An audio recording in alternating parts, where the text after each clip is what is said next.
Welcome back to the Git Gud Scrub Podcast. It's your boy, Cool Guy Fonz, joined by our very own Rocket the Raccoon, MarcTheCyborg. Well, I have been looking pretty tired lately. I figured with our Guardians of the Galaxy impressions, it would either be Rocket or Nebula, and at least Rocket is male, so... Oh, I was just kidding about the leg. I just need these two things. What? No, I thought it'd be funny. Was it funny? No, wait, what did he look like hopping around? I had to transfer him 30,000 units. I mean, not human, but I guess Nebula's not human either, though. She's like Kree, isn't she? It was. I'm She's just going by the legitimately a cyborg, but and she's so is played Rocket. Yeah. Well, I But mean, she's played by a he's female. She's played by a female in the movies. an incredibly attractive female too. Like secretly, Nebula is actually like the hottest actress in the MCU. Yo, like what a range. What's her name again? Karen Gillan. She played Amy Pond on Doctor Who, and it's. I just remember her from Jumanji. Oh yeah, she was in the new Jumanji movies too. But prior to that, she was in the Matt Smith era of Doctor Who, and yeah, she's a cutie. And then when the MCU painted her blue and shaved her head. Hey, she played the part well. Oh yeah, it was no denying great character too. And actually, we'll get into this more with the Guardians of the Galaxy stuff. But she's part of the reason I now think Guardians Volume 2 is better than the original. No worries. As always, we're bringing you the latest and best in the gaming industry. And up first, we have your thoughts on the new Halo Infinite multiplayer that dropped unannounced almost on November 15th. Yeah, there was a couple rumors that led up to it, but it was pretty much a hot drop. Like, hey, you can play this right now. Well, the full game is set to release on December 8th. Yeah, December 8th. What were your thoughts on the multiplayer? Even though it's technically just a beta, but your progression will carry on no matter what. Which means the multiplayer is just out, really. Yeah. But I gotta say, bravo on calling it a beta, because that is pretty smart to be like, here, we announced this release date. We're going to launch it almost a full month early, like 3 weeks early. And we're going to say this is the beta period. So for 3 weeks, anything that's broken, anything that doesn't work right, anything that they're getting a severe amount of negative feedback on, they can be like, hey, it's the beta. We're just doing a trial run here where it's our Christmas present to you, or Thanksgiving, I guess, for the Americans, present to you. You can now play Halo. It's a 3-week beta that ends on December 8th, which happens to also be when the full launch of the game is, and your progress carries over, which really, I mean, it just means the multiplayer is out now. And for everyone's record, because actually X-Ray Girl's kind of partner in crime, Tugs, didn't realize this at all. Like I was suggesting them on their stream, which is yesterday as of this recording, that they should play Halo. And Tugs is like, I don't have Halo. And I'm like, it's free. And she's like, wait, Halo Infinite's free? And I'm like, yeah, the multiplayer is free. So if you don't care about playing the campaign and you just want to play the multiplayer, you don't need Xbox Live Gold. You don't need Game Pass. You don't even need an Xbox. You can just download it on Steam or on your Xbox. There's cross-play that's incredibly seamless because you log in on Steam with your Windows account, so whatever account you logged into Windows to run Steam, log into your Xbox account, which doesn't need a subscription on Steam at least, but that connects to whatever your Xbox Live account is on Xbox. So for me, I was seamlessly jumping between my two Xboxes, my One X and my Series X down here, and my computer playing on Steam with all of my progression being the same, my stats being the same. I didn't have to transfer save games or load profiles or anything. I just log in and it's all good to go. So that's really awesome to me because it means like, man, that means like you could just play wherever, and it's just as long as you log in with your Microsoft account, like you're good to go. And I'm it's surprised free you didn't need Xbox Live Gold either to play. No, they changed it so that for a free to play game, you don't require Xbox Live Gold. Because the idea is you're paying for Xbox Live Gold with your microtransactions. And that was a big thing. Actually, that's one thing that we can thank Fortnite for, that part of the reason why they did that is because there were lots of kids who were like, yeah, well, let's get a PlayStation because then we don't have to pay to play Fortnite, because PlayStation was doing the no PlayStation Plus required for free to play games. So Xbox followed suit on that. But this isn't Fortnite. It's not, it's not Warzone even. It's not just like a mode of, well, I guess it is technically the Halo multiplayer mode, but this is like full on Halo multiplayer. Like the flagship Microsoft multiplayer that's free to play, which is, I think, a fantastic idea because it makes that barrier for entry so low. Like all you need is an Xbox, and you can get an Xbox Series S or an Xbox One S for like $150 on Facebook Marketplace or Craigslist or eBay easily, if not just buy one brand new for a stupidly cheap price. That being said, I don't necessarily recommend playing it there. Which leads me to this. So as I said, I tested it out on a few setups. I am lucky enough to have my Series X hooked up to a TV that can do 120 FPS. It's a 120 hertz TV. And the quality mode on the Series X is 60 FPS, 4K.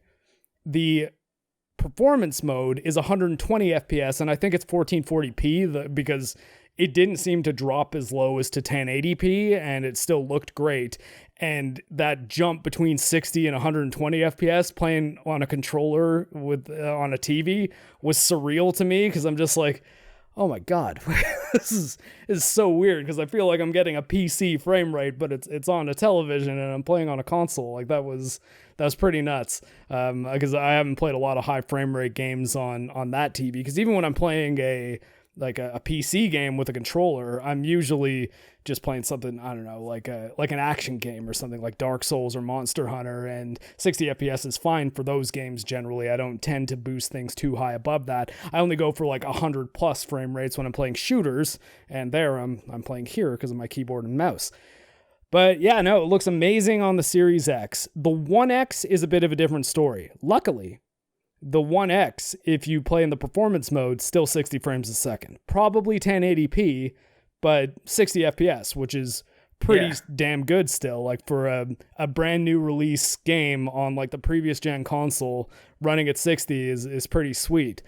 The quality mode though, I made the mistake, probably, of starting in performance mode on the One X and then dropping down or up to the quality mode, though let's face it, down to the quality mode, because that knocks it down to 30, and I have no idea how I managed to beat as many Halo games on Legendary at 30 FPS as I did, because going especially for the 120 on the X, the Series X, and then going to 60 on the One X, down to 30, it hurt my brain. I was just like, oh my God, this is rough. So on the Series, not the Series S, the Series S actually you do get 60. I think even in the quality mode as well.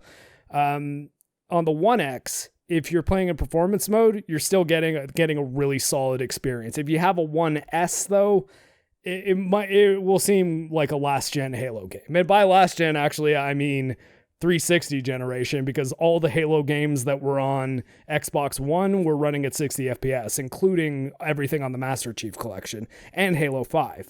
So it kind of seems like you're playing an Xbox 360 Halo game, but on an Xbox One. Yeah. But I guess it's just to give the idea for like people who don't have the Series X or a high performing PC to like still get in the game, right? Like, clearly this game is all about inclusivity, and they're trying to get as many people to play it as possible. Yeah, and I'm happy they did that, because I would prefer low barrier for entry, and if people don't mind like playing at 30 FPS, they have the option to, and they're if they're okay with it, cool. I like though that they can still play with people like me who are playing on a computer or on a Series X or something that are going for the higher frame rates. But it's more just the player base being as big as it can possibly be. I think especially in this generation where we have a lot of free to play shooters that are just killing it, like Warzone and Fortnite. To have And it Apex Legends, give it its credit. Yeah, Apex Legends. Sorry, just Warzone and Fortnite are the ones that make the stupid amount of money.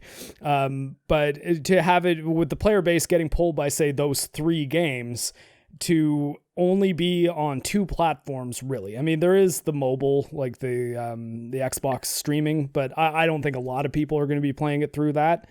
But to even just have 2 platforms versus all the platforms, for say Fortnite's the only one that can do that because you can play on a Switch or on mobile and it's all the same.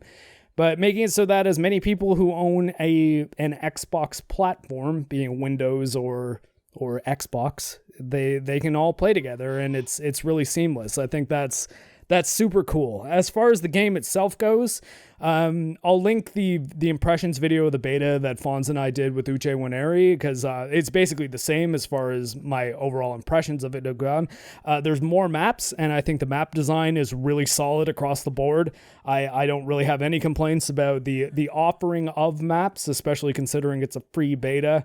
The weapons that weren't in the beta are really cool. So I particularly like this one that seems like it sucks.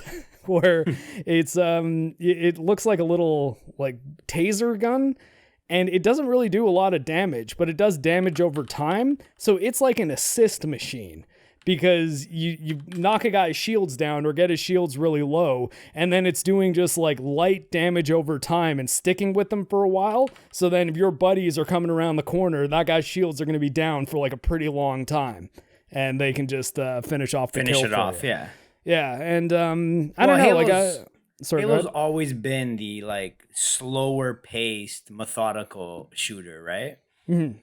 I always say that Halo is it's the game that I know esports is a common term, but Halo almost feels more like a sport than it does like a shooter. Like it really feels like you have to be thinking, okay, here, I got to go here, and let's set up a play where we can like get, especially games like Capture the Flag and Oddball. Oddball's here, by the way, Fonz.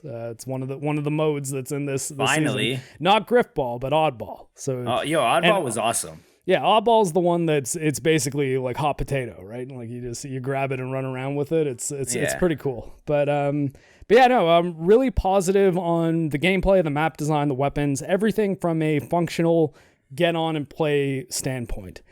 Now the negatives.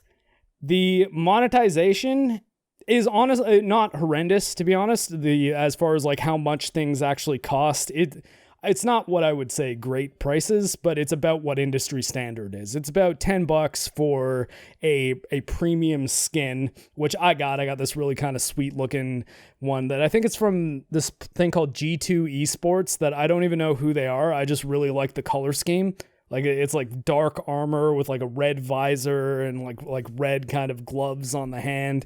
It looks pretty sweet, and it's kind of my favorite color scheme. And I've got this one little logo on my chest that I really have no idea what it is. For all I know, I'm supporting horrible people, but I thought it was pretty cool. So it's like $10 for a premium skin. It's like, well, I mean, that's not good, but it's also not really that much different than what you normally see. $10 for the battle pass, which I think is pretty reasonable. Honestly, I don't think that's a problem. Where I have an issue with the monetization is here. Progression is shockingly slow.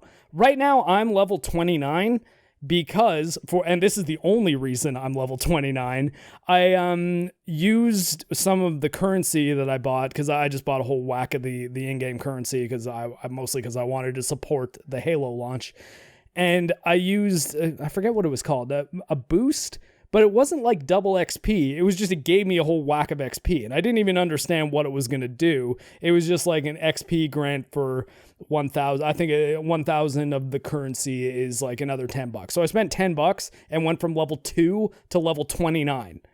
And like, it was just like, oh, like that was a lot of levels that it just bumped me up. There's like 100 levels on the battle pass. So I like, it really is kind of geared so that, it's making you feel like it's pay to win. Not necessarily pay to win, but pay to progress. Yeah. So, and the only way you gain experience towards the battle pass organically, or any of the unlocks, even not the free battle pass unlocks too, meaning the portions of the battle pass that you do not need to pay for to get into, those you have to gain with this experience also. And the only way is doing daily challenges. And it seems like at most you can be working on 3 at a time. And then once you're finished those 3, it seems to go down to 1. So it's like, and they're pretty easy for the most part. I find pretty much every single round I'm finishing at least one daily challenge, or at least getting progress towards one. But it's still like, man, I don't get more experience for winning a game. I don't get more experience for getting points in a game, like getting kills or holding the oddball for a long time or capturing a flag. And I feel like it would be a lot more satisfying to actually play if those things granted you at least some progress. Because like I've been at level 29 since I bought that experience boost, and I'm at, actually I could check my Steam time. That does not include any of my Xbox time. I'm at 8.3 hours, and effectively I've gotten 4 levels done. So that's like, doing the math on that, that's roughly 2 hours per level.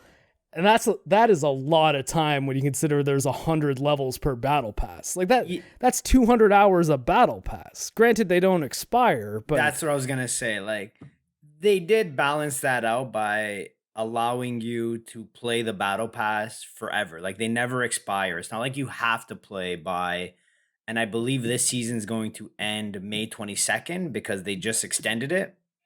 Because I feel like they noticed that the progression is slow.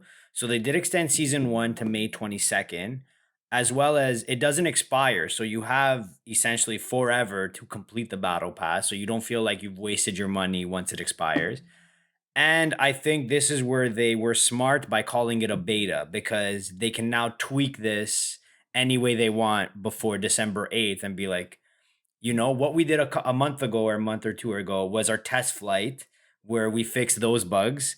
Now we have a beta for 3 weeks, and then they'll try to fix, right? Like, this isn't, I don't believe, the definitive version of Halo multiplayer, but from what it sounds like, it's still pretty good for right now, right? Oh yeah, and it's great. And honestly, if you don't care what your character looks like in a first-person shooter, you probably shouldn't really care all that much, though I gotta admit, I do really like the color scheme that I paid $10 for. It was worth the $10, to be honest, to me. I'm not saying that you need to do that, because if all you want to do is play Halo, nothing is standing in your way. Like, there is no cost of entry that is standing in your way beyond having hardware that can run the game, or your power bill, I guess, or your internet. Like, that's pretty much it. Yeah. One thing I was a little bit upset about is I was at school today, tried to fire up Halo on my laptop on my lunch break, and Government of Canada Wi-Fi is not sufficient to play Halo on. No, but probably not. Yeah, but I mean, you know, I can log into Steam there, so that's fine. I can still update my things. I played a bit of Bright Memory Infinite, which, by the way, everybody should play Bright Memory Infinite. It's $20. It's about an hour and a half long, and it's amazing. I don't know if have you ever heard of that game? No. Okay, so it was shown we'll do this little mini topic here. This wasn't on Fonz's document, so he's flying blind. So it was shown at the Xbox third-party game reveal for the Series X. Yeah. And I don't think it's out on Xbox yet, but it is out on PC. It's a game that I played the original, just called Bright Memory, which was the early access version of the game that was kind of like a Devil May Cry meets Titanfall shooter, where you can like get all these combo points and stuff like that, and you have like a sword and a gun, and you can wall run and double jump. It was really janky, but it was a lot of fun, like very glitchy. It didn't really feel incredible to play. Like, it kind of felt like sometimes your character would just launch into weird directions. Bright Memory Infinite, though, the 1.0 release of the game, which is totally different than Bright Memory, in that like the Devil May Cry scoring system is totally gone. Every single level is new and different, so it's very much like its own new game, and it is super polished. Like, it feels great to play, and it's I very much recommend it. It's $20 on Steam, and it's worth every penny. For sure. How much did you say? $20. Not bad. $20, about an hour and a half long. Honestly, I think while I haven't played Call of Duty Vanguard, this looks better than any Call of Duty game. Like, maybe Modern Warfare 19 might have looked a little bit better, and it's got the same level of just like crazy like action movie set pieces, and it's just like an indie game that was made by like one guy and some voice actors and some musicians by the look of the credits. So it's pretty insane. I'm just checking right now to see if it was. Oh, and you play as an extremely sexy waifu named Shelia Tan. Yes, it's Shelia, not Sheila. And I kept on calling her Sheila because, but when you hear them say her name, you're like, Shelia. Then you look how it's spelled and you're like, oh. Also released this week on November 11th, we had the Grand Theft Auto Trilogy, the definitive edition. Yeah. The best way to play. The best way. Well, currently the only way to play nowadays. Developed by Rockstar, obviously. Grand Theft Auto 3 launched Rockstar into like the AAA publishing studio we know today. It's rocking a 0.5 user score on Metacritic right now, and it hovers between 50 to 58 on multiple console reviews. Similar to the launch of Warcraft 3 Reforged, not only does this game ruin its current edition, but it's wiped out all the previous editions of this game that were modded over the years to make it better than it actually is now. Which, like, I can't believe games are still doing this. Like, have you seen the pictures of like some guys are missing torsos, and like some people have like sausage fingers. Like the overlay of all the graphics is just horrendous on some of these pics I've seen. The girl from San Andreas was the funniest one, I thought. That like the PS2 version, it looks like a PS2 character, but it looks like a woman, whereas the like new one just looks like a dwarf man. Like her face is all squished, and it's like, oh man. I fired it up on the Xbox One X and was shocked to find, because I didn't buy it. It's on Game Pass though, San Andreas. So on I didn't try it on the series, granted, but on the Xbox One X, the One X, which is the mid-cycle upgrade to the Xbox One, which came out 2 generations after the PlayStation 2, is running Grand Theft Auto San Andreas at 30 frames a second. So like, I know like me, I like frame rate is what gets me, and off the bat I'm just like, well, this is already unacceptable. Then I get into the game and I'm like, everything looks like it's super dark. It just controlled kind of like shit. I was like, oh man, I don't know if it's just been a long time. Granted, it has been a very long time since I played those first 3 GTA games, but it was to the point that I'm just like, nope, and immediately like uninstalled it. I should probably have loaded it on the Series X and gave it a shot to see if the performance mode on there ran better, but holy hell, I was blown away by how crappy it looked in the 10 minutes that I was able to stand looking at it. Well, and, like they took a lot of like the fog out of it that like was used in the PS2 era because they couldn't show too much things at once, but then that gave a feel for the game. And basically now with all the lighting, sometimes when you're standing on a high perch, you can see the whole city, which is not, you can see basically how small it is. Like you can see water to water in San Andreas. Yeah, I saw there was a guy that like tweeted that, like the A and B photos. Yeah. But yeah, no, like I think that's one of those things though that I would be able to forgive, especially if it's like, okay, well the draw distance is better. It would be nice though if like the Diablo Resurrected, Diablo 2 you can Resurrected, switch back and forth. Yeah, if you could switch back and forth, or even better than that, I honestly think that some of these things should be having toggles for specific graphical elements that have changed. So if you say, okay, I liked the haziness and the fogginess of the original because it looked like, say, the smog in LA or something like that, then you could turn that back on. But you don't have, there's not a lot of toggles that you have for stuff like that in console games for the most part. I haven't touched the PC version, so I don't know if there is anything like that.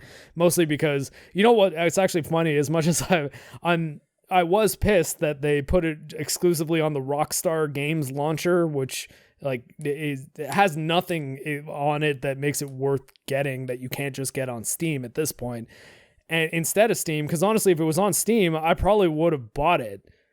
At the same time, though, because Steam has a return policy, I would have just fired it up and been like, okay, this sucks, and returned it.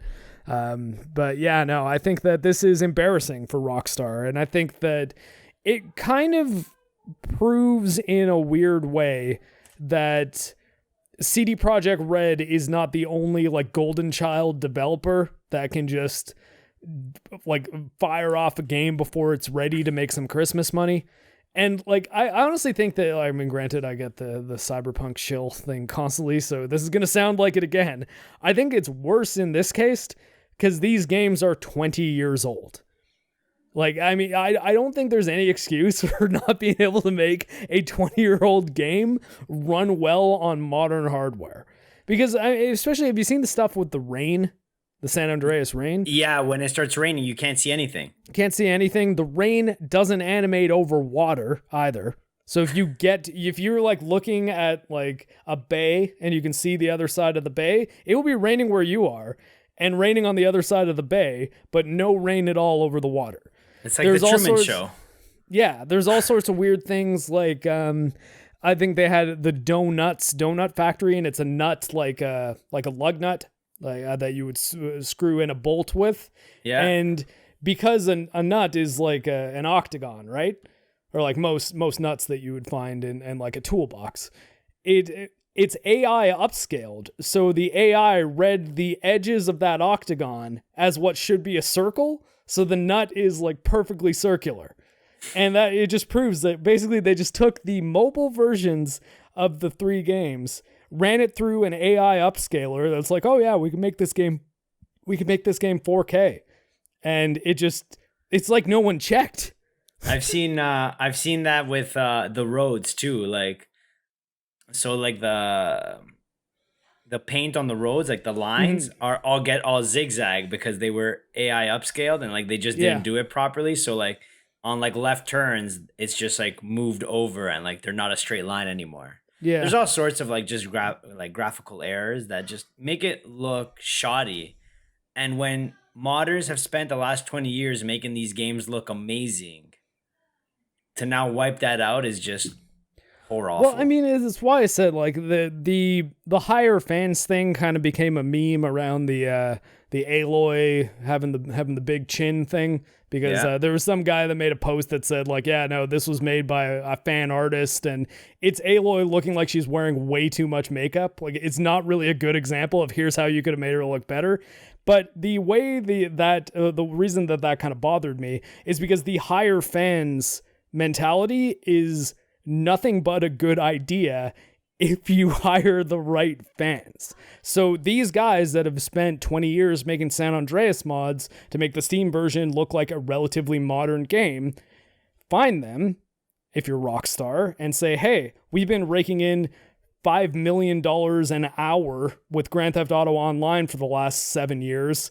So how about you guys take 20 grand, give us the rights to those mods that you made for free that you weren't ever planning on getting paid for anyways, and we'll call it a day, throw your name in the credits, and tell you what, you can get first refusal on an internship at Rockstar North or whatever, right? You know, like just say to these guys, hey, you're passionate enough about our game to put some serious work into it, and you did a great job. Yeah. Have a reward. And the place that I'm so happy that this happened, mostly because the timing was almost perfect, that I played through these 2 games while with Trails from Zero and Trails to Azure, which were the Trails games, like the Nihon Falcom like Trails series games that were only released in Japan but were translated by fans. So these weren't full-on mods and updates, though actually there were a lot of pretty solid updates like frame rate unlocking and a fast-forward mode, so if you're just walking around the town, you can have them run at double speed and stuff.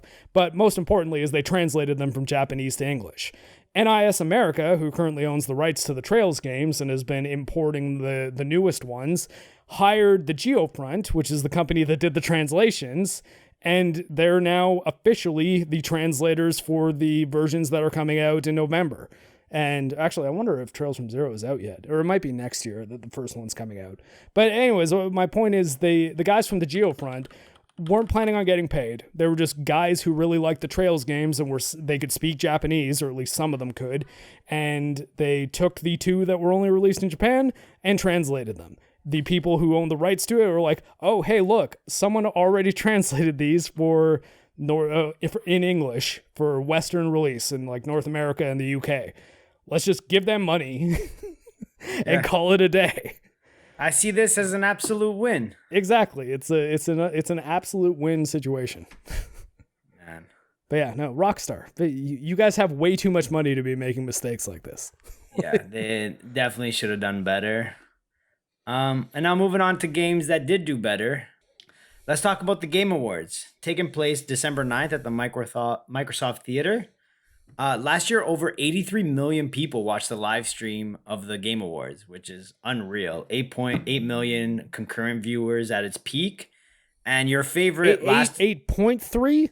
8.3 million. Okay, yeah, I thought you said 83. I was like, holy hell. 83 million watched the live stream all together, and then 8.3 watched it concurrently.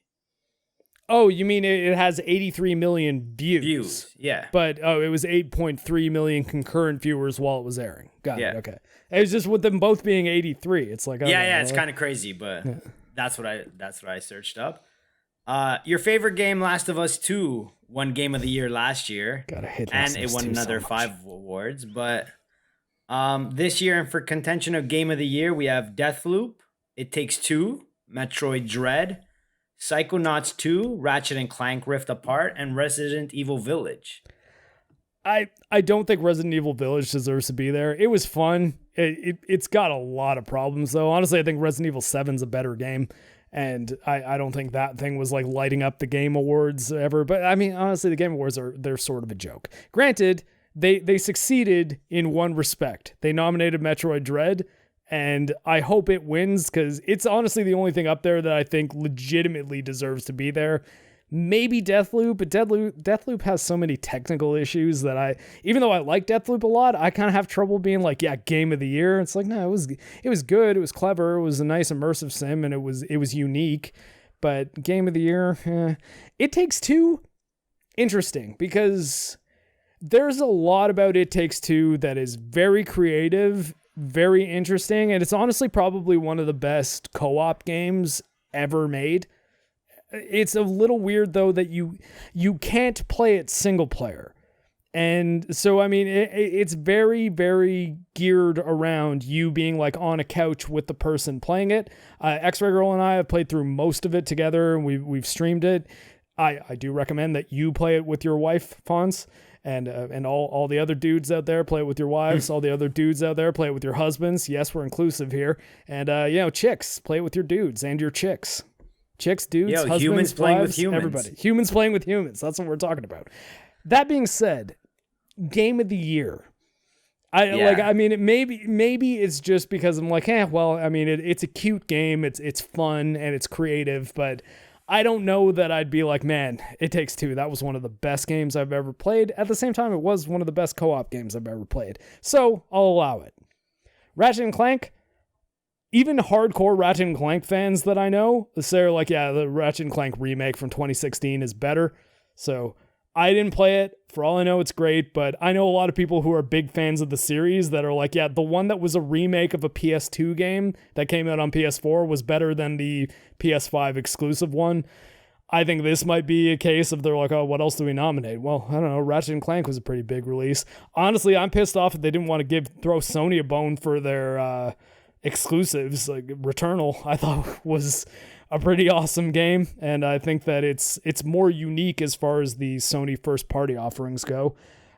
Forza Horizon, I think, got snubbed because I've been playing a bit of that, and it's really good.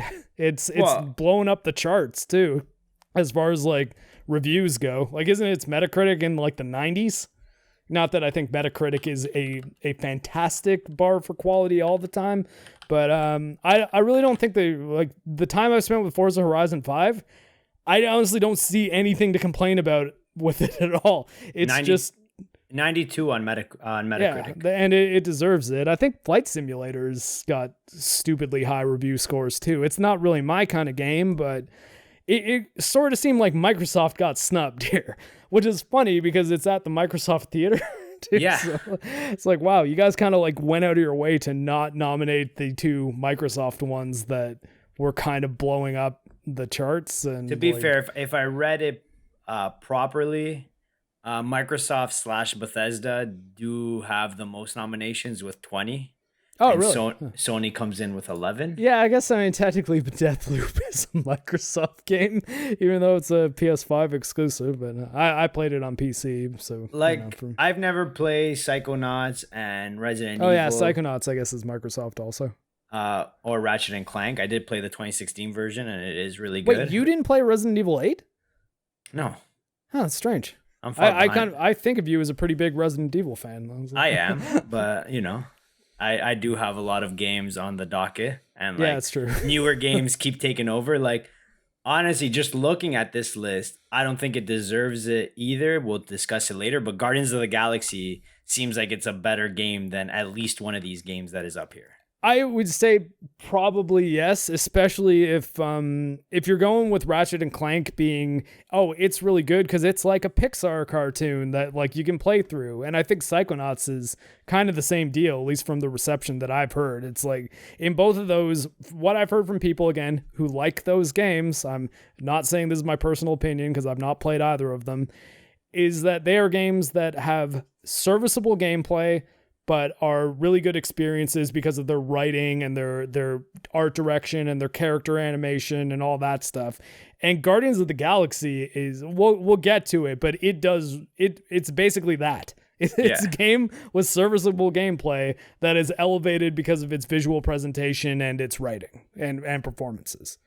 Yeah, I agree. Moving on, you could just tell me what you think if you've played most of these, because I think you have played most of these, but best score in music.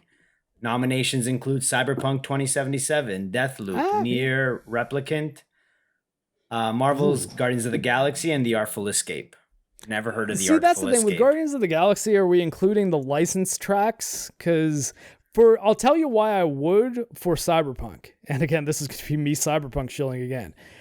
There were songs for the Cyberpunk soundtrack that were just included in, but there were also songs that CD Projekt commissioned musicians to like write for the game. Like Run the Jewels made a song for it, Grimes made a song for it, and those songs wouldn't exist without the game, so I would still consider that original music.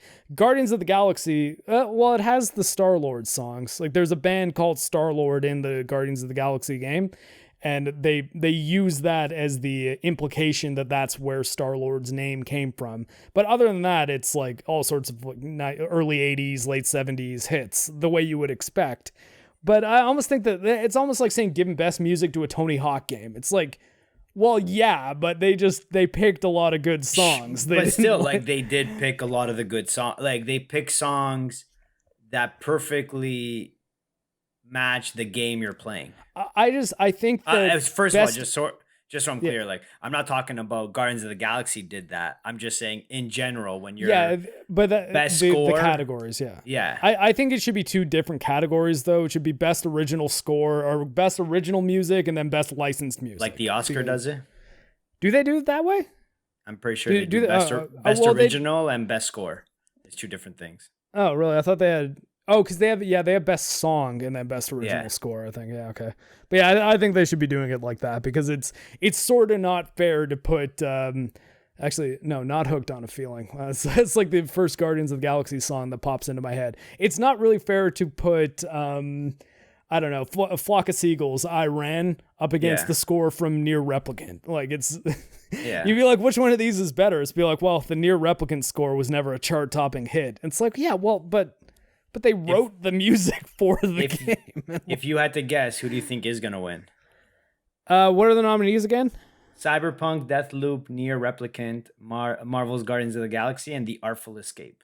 I have no idea what The Artful Escape sounds like, but I don't know. I think this one Cyberpunk has a chance at, but honestly, I'd say objectively, probably Nier Replicant deserves it because it's all original music and it's all really beautiful. But like, I don't know. I couldn't really say. Like when it's 80% of the vote is from games journalists and 20% is user, like who knows? Like, that's the thing with the Game Awards. It could be anything. Best VR. I don't know how many of these play, but you play the most VR games I know.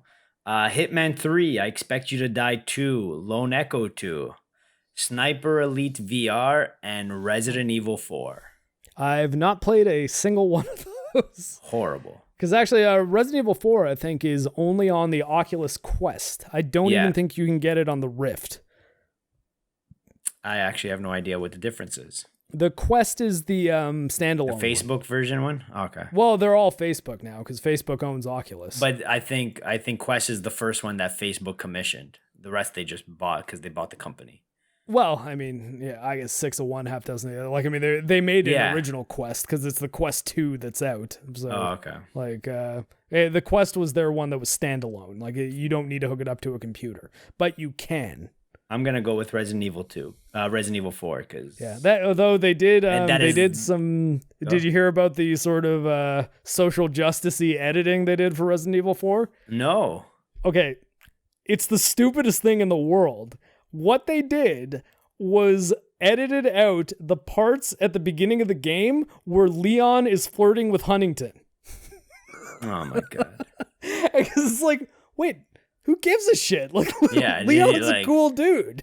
Can't even remember that part of the game. And him flirting with her was probably honestly just a reference to Snake flirting with Mei Ling. Yeah, because that's what it really seemed like for me for Resident Evil 4. When I first played it, I was like, oh. Shinji Mikami clearly played some Metal Gear Solid. It was like, okay, I'm gonna make the Metal Gear of Resident Evil games, and even the radio calls are like basically the codec. He's even talking to the villains at parts in that, like Salazar. Yeah. Best action, we got Back 4 Blood, Chivalry 2, Deathloop, Far Cry 6, and Returnal. Probably gonna go to Returnal. Yeah, I'd go Returnal for that. See, this is gonna suck because Chivalry I haven't played though, so they never. I've noticed this. Like, very rarely does best, even though Deathloop is voted for best action and best game of the year, that doesn't mean it's gonna win best action, which is weird. Yeah, no, well, I mean, because the nominations aren't directly correlated to the winning, so yeah. It's honestly like the nominees for the Game Awards are sometimes kind of borked. Like, yeah, it's sort of like, wait, where are you guys coming from half of these? Moving on, we have Best Action and Adventure: Guardians of the Galaxy, Metroid Dread, Psychonauts 2, Ratchet and Clank, and Resident Evil Village. Wow, 4 out of the 5 here were voted for best game, except for Guardians of the Galaxy. Oh, man. Okay, so I guess it's not going to be Guardians. Although, I mean, again, like if it's what I think should win out of those nominees, Metroid Dread. But yeah, unreal. But also, it's like, how are you nominating those games against each other? Like, yeah, I don't know. Like, that's what I mean. Like, so much about this just pisses me off. That's like whoever I end up doing like a live react to the Game Awards with, it's just going to be me being like, "Fucking this sucks." God damn it. It's going to be me swearing a lot. Which is weird because, like, I ultimately don't have a lot of drinks on hand. Yeah, no, I'm probably gonna have to get shit faced. I hope I'm not doing much at work or school the next day. Best role playing game: Cyberpunk, Monster Hunter Rise, Scarlet Nexus, Shin Megami Tensei 5, Tales of Arise. The only one I played is Cyberpunk. So I mean, I thought you talked to me about Shin Megami. I played Shin Megami Tensei 3. 5 just came out, and I'm waiting for 5 to come out on PC. But and this will be. I like 3. It's pretty intense, but it's good. This will lead into our next topics. I think I already know your answer, but also most anticipated game: Elden Ring, God of War Ragnarok, Horizon Forbidden West, Legend of Zelda: Breath of the Wild, and Starfield. I love that they nominated Breath of the Wild 2 when it doesn't even have a title yet. But no, it's Elden Ring. It's Elden Ring, and I didn't even have to think for a second. And I really like God of War, but I could wait another 4 years for God of War and not really even care. But Elden Ring, like, hook it to my veins right now. I'm actually upset that I got turned down for the network test that they did of Elden Ring. Yeah, I'm like, oh man. I've seen all these videos from like Sphere Hunter and Skill Up, and all these people got it early, and I'm just like, I didn't even get it at all. I couldn't even get in when the normal people got in. Man, I have a Dark Souls tattoo from Soft. Like, you made me double check, and yeah, like the nomination just says sequel to Legend of Zelda 2. Yeah, I was like, that's why all these people have been calling it Breath of the Wild 2. I'm like, it's not called Breath of the Wild 2. They're like, what's it called then? I'll be like, Nintendo doesn't even know. Yeah. Like They're just saying, yeah, we're making another one, and we swear it's not just Zelda DLC. It's its own game. It's the sequel. It's like, okay, it looks like DLC. I'm gonna go off the beaten path here, and I'm actually looking forward to Starfield. It looks like it could be pretty cool. I don't know. It's I'm not 100% convinced of Bethesda Softworks' ability to make a good game these days. I think they make interesting games. Yeah. I don't know that they're particularly great. I'm 100% confident in From Software's ability to make a good game as long as Miyazaki is directing. Because the only one of their games post Demon Souls that I did not like is Dark Souls 2, and that's the one that Miyazaki did not have anything to do with it. Let's talk about this Elden Ring gameplay.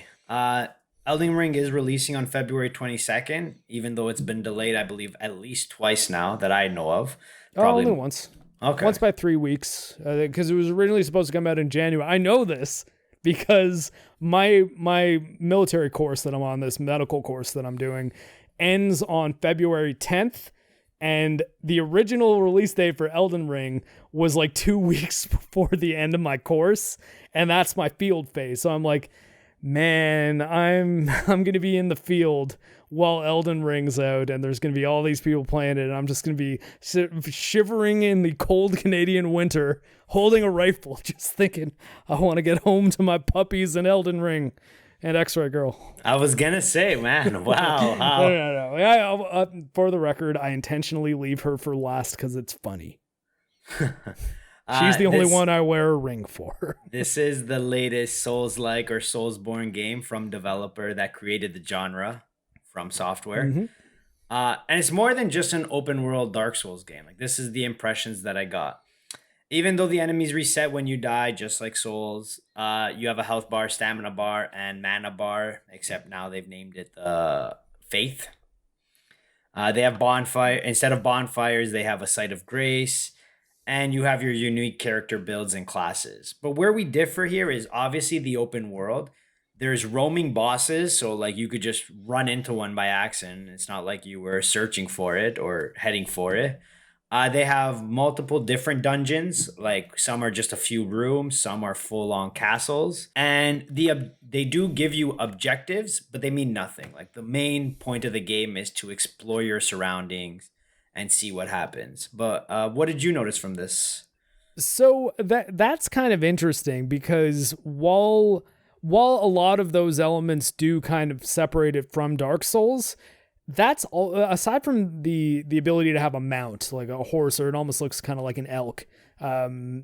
Aside from being able to ride around on a thing, that's always been what Dark Souls is, where it's just you have side quests and things that you can pick up, but they're not necessarily clear. You don't get objective markers for them, and you just kind of go and you find your own path, and there's a bunch of different ways that you can go through Dark Souls. I think the only difference between it, instead of being like a network of mazes that are all very intimately connected to each other, it's more like an actual open world where you can just kind of explore, which, I mean, I gotta say, as much as I just kind of was ragging on Breath of the Wild 2 a second ago, Breath of the Wild, I think, does that better than most other open world games. It's pretty good about being like, just go do some stuff and you'll eventually figure out what your goals are going to be because they'll reveal themselves to you as you go. It's not the Ubisoft method of, here's a checklist with a bunch of icons.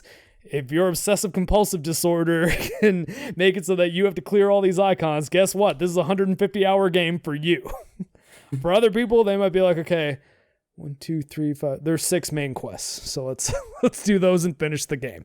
Elden Ring will not be like that. Although it's funny that I mentioned 6, because I think there are 6 actual main bosses in Elden Ring, like the lords, I think they're called. I forget exactly what they're called, but anyways, I think it's those guys that we've talked about this before too, that I won't go into depth too much, that you go to their domain and kill them to kind of clear that area, but you can do them sort of in any order. And there's plenty of bosses, I'm sure, to fight along the way. What I was hearing from some people, though, is that there was like 70 hours of content in the beta, like in the technical test, which is nuts, because that's most games are. I don't even think I put 70 hours into any From Software game, with maybe the exception of Sekiro. I don't know. I'd have to check my hours on them. Actually, you guys can. MarcTheCyborg on Steam, because that's where I played every single one of them except for the Demon Souls remake. But yeah, I can't wait for it. I really like the character classes, and that's the big thing that will be coming back that we lost in Sekiro. Well, I really love Sekiro. Sekiro is actually probably my favorite From Software game, just because I really love ninjas, and I thought that the sword combat in that was incredible. But the one thing that was lost in giving me exactly what I wanted, which was to be able to play as like a hardcore ninja dude, is build diversity. So you couldn't decide to, okay, I'm just going to play Sekiro as an archer, and I'm going to use nothing but ranged weapons or spells, or you couldn't do that. Whereas Dark Souls 1 to 3, and Demon Souls for that matter, you could play the games in 1,000 different ways, because there's always different ways to structure your build so that you can mix and match with some spells and some ranged weapons and some melee weapons. It seems like the classes here are pretty cool. I think they're the warrior seems like probably the one that I'm going to use, where it's got some magic elements to it, but it's primarily a dual wielding swords build. The Iron Wolf, I think it's called. I think it's the Iron Wolf. Sounds like or Sekiro. Blood Wolf. Yeah. I think it might be the Blood Wolf. Is the one that kind of looks like Guts. Like he's got the big great sword, and he is the one with the kind of long white hair at the back of the helmet. I think it was like a mage knight or a sorcerer knight. Wasn't there Enchanted Knight? Enchanted Knight, yeah, that was it. So that one, I'm not like looking at notes right now, sorry. The Enchanted Knight seems like it's going to be, that'll be the easy mode class. Like if you want one that's going to be not easy mode, because there is no easy mode in Elden Ring, but we'll save that for another podcast. I'm sure it's going to come up. But that's the one where you'll have tons of really, really powerful spells. It seems like the spells are kind of broken right now from what I've read, that they're incredibly powerful to the point that you're going to feel amazing if you just want an easier Souls experience. And I think that's really cool, because I like it when that is the easy mode that's introduced. It's like, no, there's one class that's really powerful, so just and really easy to use. So if you want the easy mode, just play as the powerful class. Yeah. Everyone else might be able to make a more powerful character once they get good with them.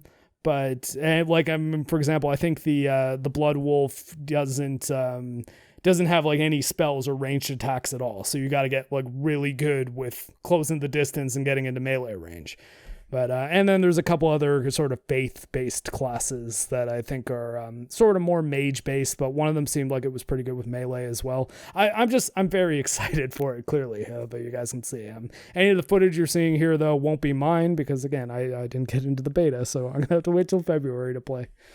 I definitely looking forward to this game, too. I never really got into the Bloodborne, Dark Souls games. Looking forward to Bloodborne finally getting released on PC any time now, hopefully. Yeah. Well, we got the announcement for God of War, so Bloodborne's we're hoping. And I think like Bloodborne was trending the day God of War got announced for PC. And then but I have played Sekiro, and that was really good. And what I find from Sekiro that From Software finally did really well, and I guess it's in Bloodborne as well, just never played it, was the narrative driven story. Where like in Dark Souls, I've never really heard how good the story is, because if you play the game and don't pay attention to reading a lot, you'll never get what the story is. Mm-hmm. So I find like this Elden Ring looks like it's going to be finally that balance between Dark Souls gameplay and narrative driven like Sekiro finally combined. And as we know, George R.R. Martin helped out with the lore of this. From the more I read about it, I don't think he's going to do much. He'll pretty much just be like putting things together. Like, who'd you say the director was? Hidetaka Miyazaki. He was probably like, hey, I have 6 guys. They need to be connected somehow. And George R. R. Martin's like, why didn't they? and we'll find out what he chose, kind of thing. But it's probably gonna be like he was secondhand story elements, which he did a great job already with the Game of Thrones like lore, like probably some of the best lore we've received since Tolkien, right? We just need you to finish it, George, because no one else is going to. Oh yeah, I said no one else is going to. I believe it's finished, and now he just wants to wait until like just the hatred would be if he waits until he dies. Yeah, and it's just like I didn't want to hear. He says to his family, "Give it a week." Give it a week and then tell them. Because then that'll be like just a week of people being like, yeah, see, George R. R. Martin died without ever finishing his book. Like, fucking asshole, he was never going to finish those. And then the next week, his daughter's just like, here's the books. But it just came out that he just didn't want to hear us bitch and complain about it. He's just like, yeah, fuck you guys. I mean, I think he's in a position where he's sitting on a throne made of money. So yeah. So, with a carpet made of Bitcoin in front of him or something. Yeah, figure that out. And finally, we have our Git Gud Scrub Podcast reactions to Marvel's Guardians of the Galaxy. Now, this is why we've had this up here. Yo, man, this game was awesome. Like, I was looking forward to it. I know you had some of your own expectations for this game, but I'll admit it. I've got to take the L. I flat out was not only not looking forward to it, I was convinced that this would be an absolutely shitty game.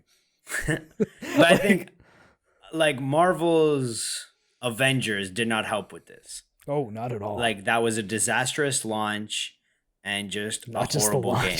Yeah, it's just I've gone back to it twice because we recorded some impressions of Guardians about a week and a half ago, but my footage was kind of messed up, so I wanted to go back and get some more footage. Found out my Avengers footage that I got from playing it on Game Pass was also kind of messed up, so I went back and played that, and honestly, I don't enjoy any time that I spend playing Marvel's Avengers at all.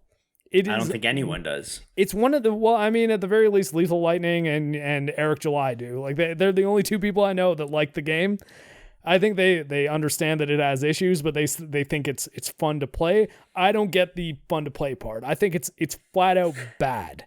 And I even tried to fire up that Black Panther DLC again just to be like, okay, maybe I should actually get through like a mission of this to see if like the story picks up. Like maybe you unlock some abilities and it gets more fun to play as Black Panther. Nope, I couldn't do it. I couldn't even get through the first mission. I'm just like, man, this I just hate playing this so much. Like it's just everything about it. It's like there's all this weird screen shake happening all the time. It's really blurry, even with the motion blur off, playing in 4K. Like yeah, I don't know. Well, let's talk about something good, and that's Marvel's Guardians of the Galaxy, developed by Eidos Montreal, which obviously I'm from Montreal, or I live in Montreal, so definitely holds a special place in my heart. But this game, beyond everything, is just a masterpiece to watch go by on your screen. Like it is visually amazing. The colors, the textures, the attention to detail, and the ability to ramp up all the graphics on your PC to like ultra settings was just unreal. And we've talked about it earlier, but the soundtrack does coincide with the graphics like phenomenally well. What do you play it on? What graphic card do you have? I was playing it in my bedroom, so that was on a RTX 3080. All right, and I have a 2080 Ti, and it still looked amazing. Mm-hmm. And it's got really solid support for both multiple levels of ray tracing and DLSS. So I was primarily playing through it with the balanced DLSS and ray tracing on the highest setting. And it was only towards the end of the game that there were some really intense things going on that I was getting some frame stuttering. But then switching the DLSS mode to performance totally fixed it. And I was getting a locked 60 at all times. And it is no joke to say, it's no over exaggeration to say that it's probably the best looking video game I've ever seen from a technical standpoint. Yeah. Like, I mean, you can make some artistic arguments for like, I don't know, like Jet Set Radio if you want. It's like, oh yeah, you don't necessarily need horsepower to be beautiful. And it's like, I agree. Or like Ori and the Blind Forest or Will o' the Wisps. Beautiful games. Even honestly, Metroid Dread looks amazing for all it's worth. But Guardians, from a technical standpoint of just like what is actually happening on this screen, doesn't seem like it should be possible on this generation of PC hardware. Never mind this generation of console hardware. Granted, I haven't played the console version, so I don't know how those play, but Digital Foundry, I'm sure, will do something on them. And if they can squeeze this much out of a PC, then they'll probably at least look serviceable on consoles. Now, onto the gameplay. There's not much here in terms of, like... depth? Depth, exactly. Like, you just have your set skills, you unlock a few for every character. You play through the battle. Honestly, I know you played on normal. I played on hard. Pretty much the only difference is you do less damage on hard, and they take more. They just become bullet sponges on hard. Yeah, and they're like pretty bullet spongy on normal too, to be honest. There was definitely no difference in like what the enemies can do, any variations of enemies. Nothing to decipher from normal or hard besides the bullet sponginess of it. But it's fun enough to play. Like, it never gets monotonous. I feel like the progression of the gameplay and the progression of your skills and your upgrades happen frequently enough that it keeps it new and fresh. Thank you.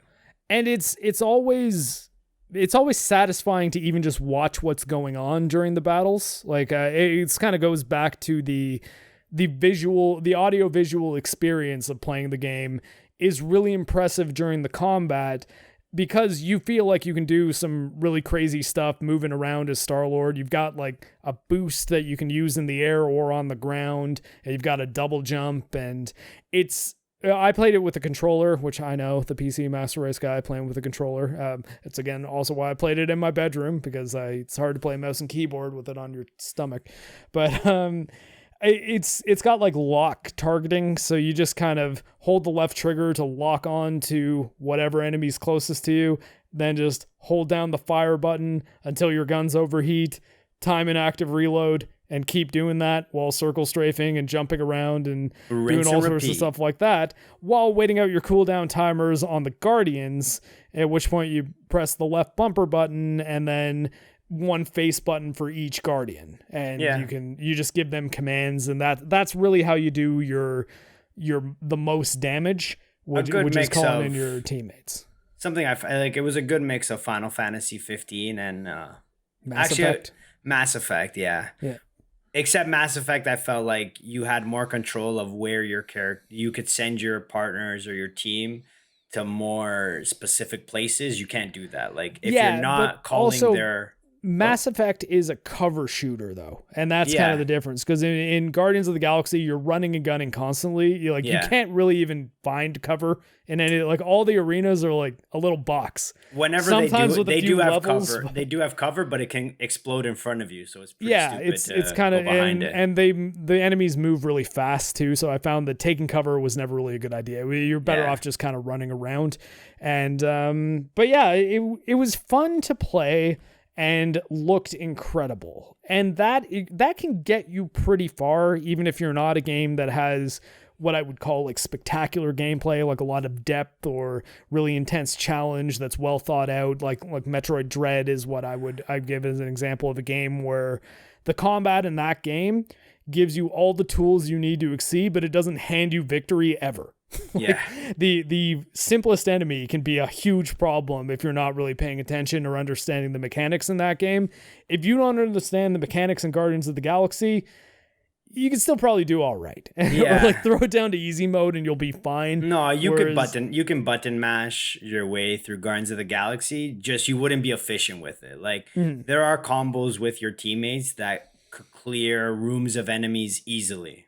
Yeah. You Or can you be a could lot just- faster. Things like Yeah. having Groot tie everyone down with like roots and then having Rocket throw a grenade at them. Like Yeah. that's you simple go. combos like that are definitely possible. But what I mean is like it doesn't necessarily succeed on the gameplay depth level of something like Metroid or Elden Ring probably will, or something like Doom Eternal where you really got to be thinking about everything you're doing on the higher difficulty levels. Guardians of the Galaxy, you can kind of just kick back and enjoy the game. And not to say that difficult games aren't fun, because I mean, what's the name of this podcast? Like, clearly, we're a fan of difficult games over here. But this is the kind of game that when people say, "Oh, I don't want to play a game like Bloodborne because I just want to come home after a long shift at work and kick back and relax and have fun playing a game," like, don't ask for easy modes in Bloodborne. Just play Guardians of the Galaxy, because this is the game for that. It's really, really good as just a kind of fun spacefaring adventure thrill ride, like an MCU movie, really. Like an MCU movie, aside from maybe Civil War, probably shouldn't win the any original MCU movies, like Phase 1 and 2, maybe. Yeah, oh, wait, hold on. There's a fourth phase. Well, like there was a third phase too, but yeah, no, the third one was okay too. The third one had Infinity War and everything. No, but that's where it started getting crazy and like thought provoking, I guess. Yeah, that's true. But man, Phase 4. So did you see the Spider-Man trailer? Yeah, I shouldn't have. I told myself I wasn't going to, but then I did. I gotta stop watching trailers in general. Like I really do hate them. I really wanted to see, hey, is it going to recover the things that upset me about the initial trailer, which was just the absolute assassination of Doctor Strange? No, it made and him worse. Peter Parker. Made it worse. Made him worse. You guys actually had Doctor Strange saying, "Hey, Peter, like remember when we ripped apart time when you botched that spell? Like it's now," and then like he just tells them to Scooby-Doo it. He's like, "Oh yeah, like reality is being ripped apart. You three teenagers, Scooby-Doo this crap." Excuse me, do you realize that you're the Sorcerer Supreme? Has anyone told you this, Stephen Strange? Giles from Buffy the Vampire Slayer is a better leader than Doctor Strange at this point. Yeah. Like he is a better British leader of teenagers. He's just like, he gave them the tools, but then showed them how to use it. And it's just like, no, we have to do this as a team. I just have no physical abilities. Though. Benedict Cumberbatch is British, but Doctor Strange is actually American. Though it's easy to make that mistake. He is Sherlock as well. Speaking of the differences between Marvel and like the MCU and this Guardians of the Galaxy, there was quite a few. Obviously, Star-Lord's whole backstory is totally different. Blonde hair. Maybe we should put up our spoiler tag. Should we? Because now we're going to start going into story. Yeah. Spoiler warning is in effect at this moment on. Okay. Because there's no way for to both talk about the films and the game. Oh man, if you haven't watched the Guardians of the Galaxy movies, like 1 and 2, like I'm just saying, if you maybe thought, hey, what's up with these Guardians of the Galaxy? Yeah, that's a good point. Spoiler warning still in effect. I'm going to make the case for Volume 2. So we got Star-Lord first off. His backstory is pretty much completely different. Obviously, Ego's not involved anymore. His mother passes away because of a Chitauri invasion. Yeah. That was a really big change from the movie version. Yeah, well, blonde hair. He kind of looks more like Zach Morris than Christopher Pratt. Yeah, he acts more like Zach Morris too, which is pretty funny. I thought what was kind of funny is his voice really sounds like Dermot from Venture Brothers. Like he's got that kind of like stoner Hesher inflection where he's like, "Well, guys, like maybe we should just go over here and do this then."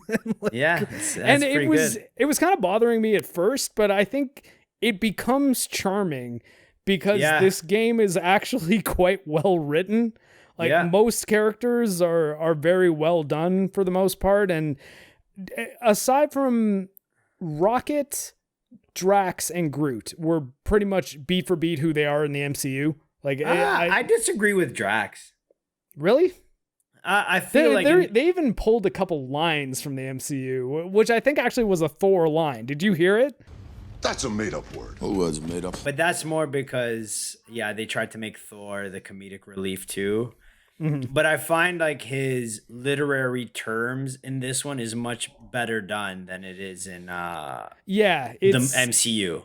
Much like, less over the top. His exactly, and his literal interpretations, and not as like the delivery is not so comedic. Whereas where it's actually it's still funny, but he's not trying to be funny. Where I feel he's more but he's subtle, just trying to be funny.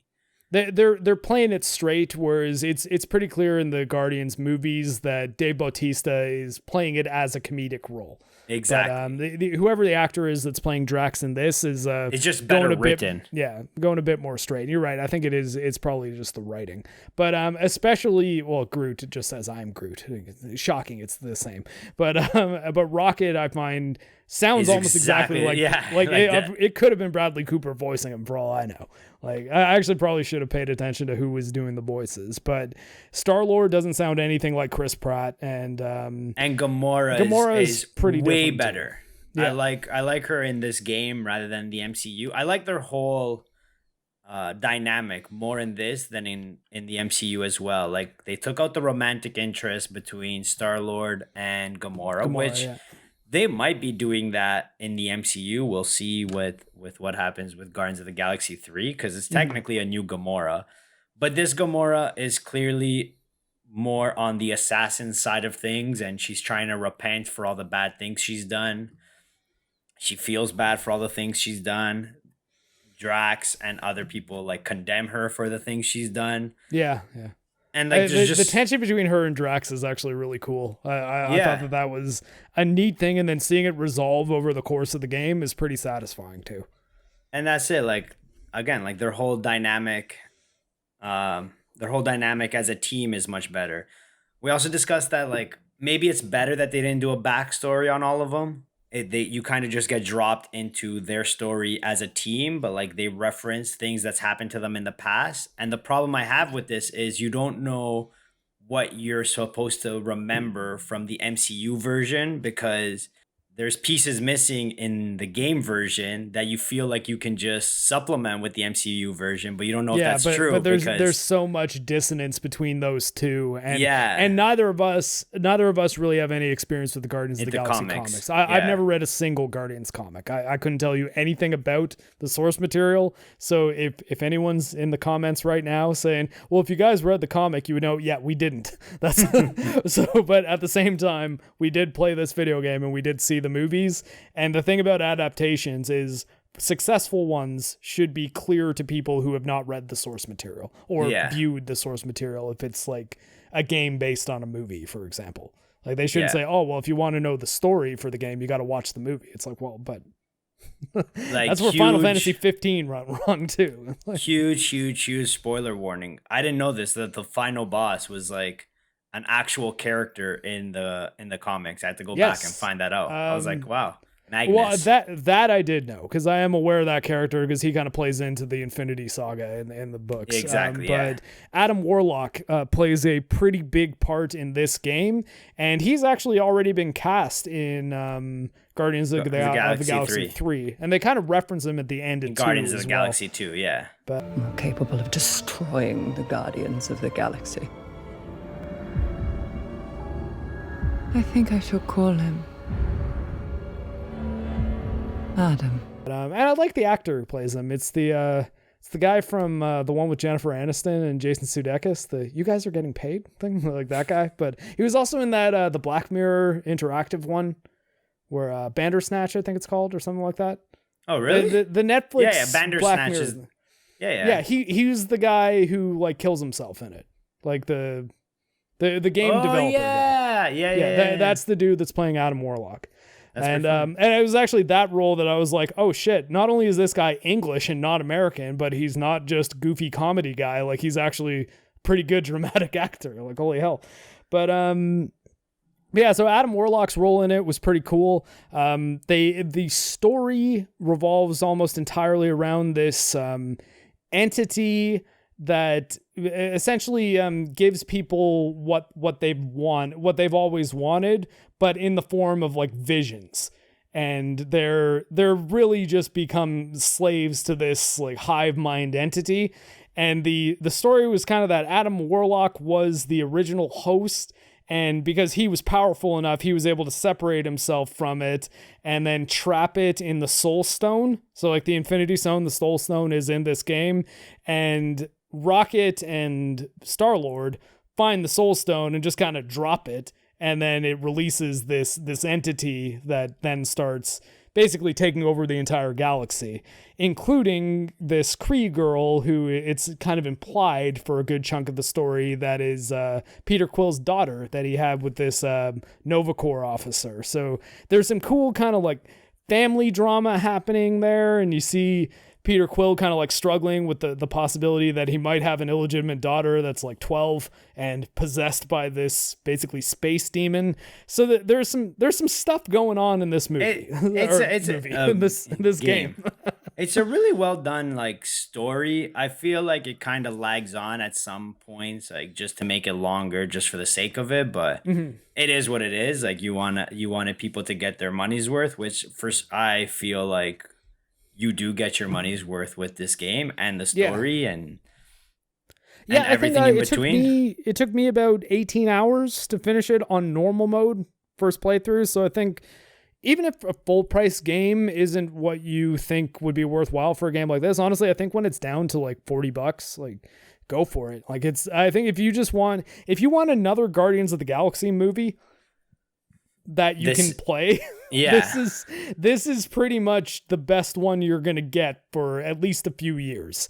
And even though the first Guardians of the Galaxy movie isn't as good as Guardians of the Galaxy Volume 2, I would say that this is definitely the best Marvel game that's come out for quite some time. It's like between this and Sony's Spider-Man. And I guess the gameplay in Spider-Man's probably more fun, but I think a big part of that is swinging around the city. Exactly. It gets way too repetitive because I've been trying to platinum that game for a while, and every time I boot it up, I'm like, it's just the same thing over and over again. Yeah, like swinging around the city is really fun though, and Guardians doesn't really have anything like that. The Milano spaceflight combat is very sparse and it's pretty bare bones. The first sequence, it almost feels like you're not even doing anything either. Like it's almost like a Star Fox type thing where you're just flying straight and need to avoid some stuff. There is some more kind of intense fighter pilot things that happen a little later on that I think are handled well enough, but it's not going to compete with swinging around the city as Spider-Man. And I can't even think of another Marvel game that's even in contention. Definitely not Avengers, and we'll see. All the rest of the Marvel games that have come out have been I guess the Ultimate Alliance 3, but I don't know. It's not Ultimate really, Alliance is just, it's kind of like, it's Diablo, but not as good, and there's Marvel characters. But we'll see with Wolverine what happens. Yes. And I think that it does a really good job of doing what I think is the strength of the James Gunn Guardians movies, which is balancing comedic tone and the fun swashbuckling space adventure like Star Wars but more lighthearted with some genuinely heartwarming character stuff. And this does this well, and it's that, I know I've been kind of baiting this for a while, it's that element that makes me think Guardians of the Galaxy Volume 2 is a better movie than the first one, because the characters are all set up in the original movie, but there's actual arcs and things that happen in the second movie that really pay off huge. In particular, I kind of referenced the stuff between Nebula and Gamora is hardly anything other than we're arch enemies in the first movie. And in the second one, it actually gets into the fact that Gamora always thought of it as they were in competition, and Nebula was just no, I just wanted you to like me. I don't need you always trying to beat me. I'm not the one that just flew across the universe just because I wanted to win. Do not tell me what I want. I don't need to tell you what you want. It's obvious. You were the one who wanted to win, and I just wanted a sister.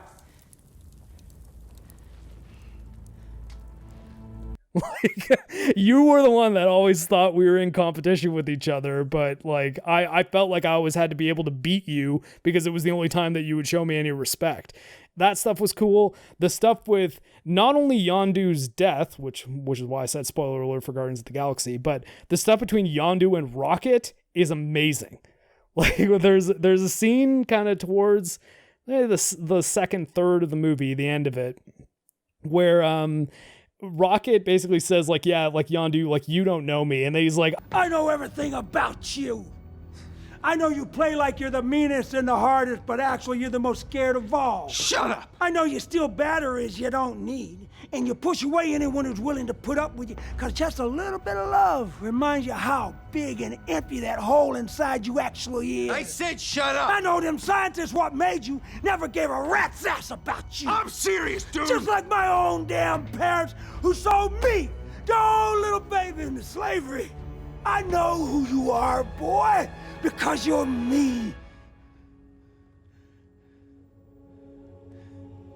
man, this is good stuff. Yeah, and then good. Yondu's death is it's competing with Tony Stark, but it's amongst the best MCU deaths. And I think as far as like tertiary characters that could die in any movie, it's the only one that matters at all. Yeah. Because the other ones are Quicksilver, who cared because they killed him way too quick and didn't really develop him enough. Let's see who else. Vision, I guess. Vision's kind of a secondary character. Peggy Carter. Peggy Carter, yeah, but doesn't really she didn't really do anything, but like, and she died of old age, like yeah, but like, okay, but still, well, like she died. But her death was more sad for Steve than it was for her. Yeah, like it wasn't like oh man, this is a sad heroic death. It's like no, she lived a life. It's fine. Technically, I don't understand how it works with Groot, but Groot dies at the first Guardians of the Galaxy. Well, he comes back at the end. Like he's the Groot sproutling at the end. But is it the same Groot? Like, I don't know how that works. Like he definitely I don't know how that works. His intelligence is much more childlike and baby Groot's really great. I'm not gonna say that that's the thing that makes Guardians 2 better than 1, but the whole opening sequence with like I think it's like a T-Rex song that's playing and it's like baby Groot kind of dancing around while they're fighting like an elder god. The background, and it's like this crazy action scene that's happening in the background of the frame, but it's just baby Groot dancing around in the foreground. I'm like, man, MCU used to be better. Like that's all I could think of while I was watching this.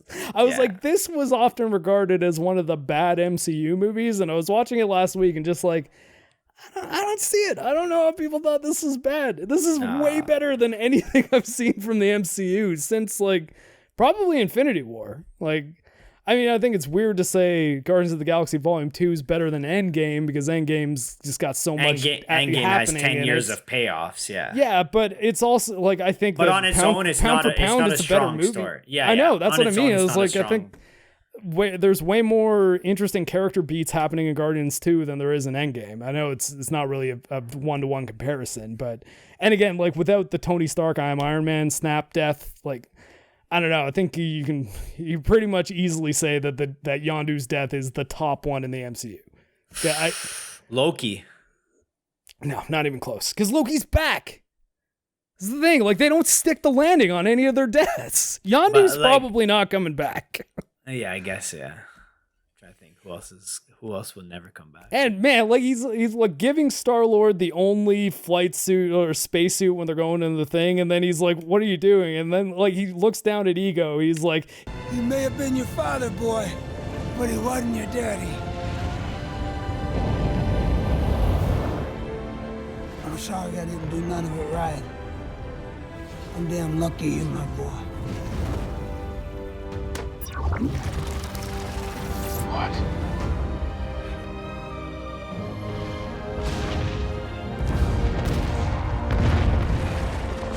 and I'm just like, oh man, don't cry. Don't cry. It's my special boy. Yes. And like the funeral thing that happens with the Ravagers doing like the fireworks display for him, even though they said they weren't going to. And also Sylvester Stallone, they set up a spin-off with Sylvester Stallone and Michelle Yeoh, who's all of a sudden now in Shang-Chi playing a totally different character.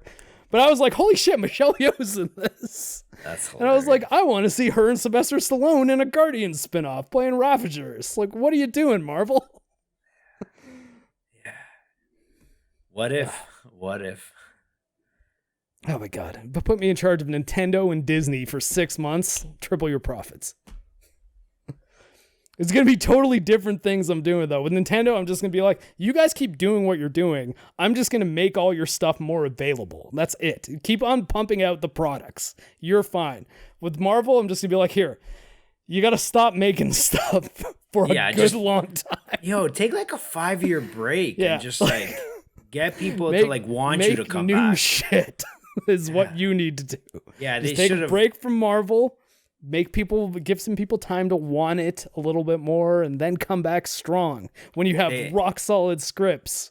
They should have stopped with Endgame, not even make No Way Home, and then just like waited, and then do another story arc. Like that's it. I don't know. Anyways. Well, I mean, they did another story arc. They made a Zack Snyder film with Eternals, apparently. I didn't see it though, so for all I know, Eternals is great. I did not see Eternals, so I'm not shit talking it. But Shang-Chi was at most mid, like mid to low. There was a couple good. No, it's mid tier. It's mid tier. First 45 minutes are pretty good, but once they wind up in Chinese Wakanda, I was out. I was like, okay, Really we're in another fantasy land where yeah, but I mean that's what the whole movie is kind of geared towards, and like it's from when they finish up at the girls, the sisters, like underground fight club. Like from that scene forward, it's all just like super fantasy stuff that kind of just blends into the rest of the MCU as far as I'm concerned. It's like, okay, there's another superpowered demon god that's the fate of the universe at stake, or fate of the world, and now we have our hero saving it with rings that all of a sudden, like, well, who even gives a shit what those rings can do? There's nothing that you could have those rings doing in Shang-Chi 2 that you'd be able to say, yeah, okay, I guess, like, what can't these things do? He throws bracelets at the ground and flies, Fonz. He does a boost jump by throwing bracelets at the ground. Okay, why can't we just have him on a TTC bus kicking the shit out of people? That was good. I liked that. We gotta get out of here before Mark starts going all Alex Jones on people. All right. Yeah, I am turning into Alex Jones. Sorry, excuse me. But that being said, I do hope that Marvel casts X-Ray Girl as Marvel's Katie in Shang-Chi 2. Go. That's about it for us this week. And as always, it's not be good. It's get good, scrubs.